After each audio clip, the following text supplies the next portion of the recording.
সম্মানিত বেশ, আশা রাখছি অনেক অনেক ভালো আছেন। তো এই ধরনের জায়গা মাপার ক্ষেত্রে আপনাদের কোন টেকনিকটা ফলো করতে হবে? দেখতে পাচ্ছেন এখানে দৈর্ঘ্য যদি 50 ফিট এক পাশে আছে, এক পাশে আছে 48 ফিট, এবং প্রস্থ দেখতে পাচ্ছেন 30 ফিট 36 ফিট। তো সেক্ষেত্রে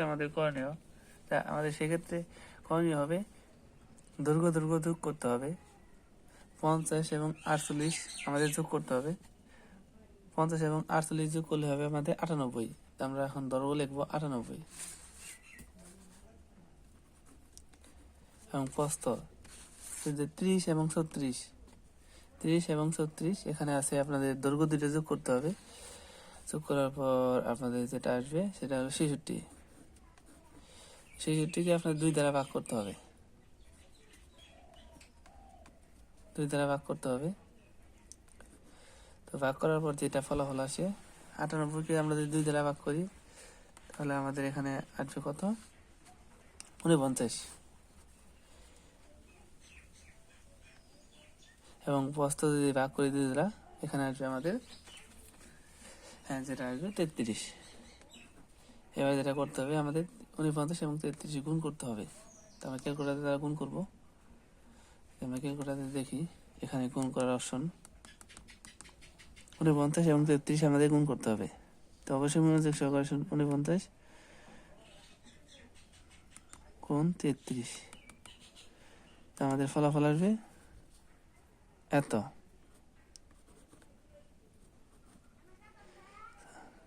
19,947, এটা আমাদের ফল আসছে। এখন আমাদের যেটা করতে হবে, এটাকে আবার যেটা জমি মাপার মানে মূল, এটাকে যেটা করতে হবে আমাদের ব্যাগ আসতে হবে। ব্যাগ আসার পর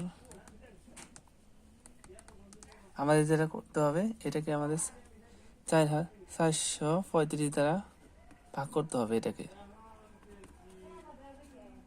1 9 4 7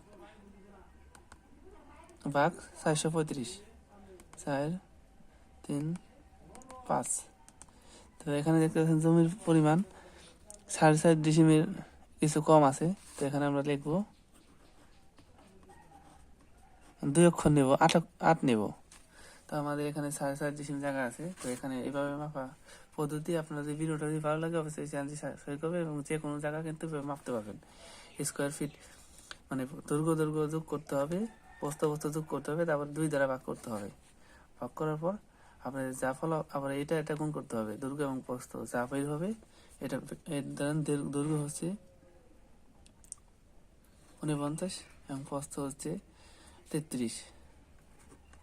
এই দুটো গুণ করতে হবে। গুণ করে যা আসবে তা দ্বারা 435 দ্বারা আপনাদের ভাগ করতে হবে। তাই আমাদের ফলাফল পেয়ে যাবেন। দেখতে পাচ্ছেন এখানে 4.48 পয়েন্ট জায়গা আছে। ধন্যবাদ। যে কোনো জায়গার জমি মাপার ক্ষেত্রে আমাদের চ্যানেলটি সাবস্ক্রাইব করবেন এবং কমেন্টে জানতে চাইবেন যে কোনো বিষয়। ধন্যবাদ।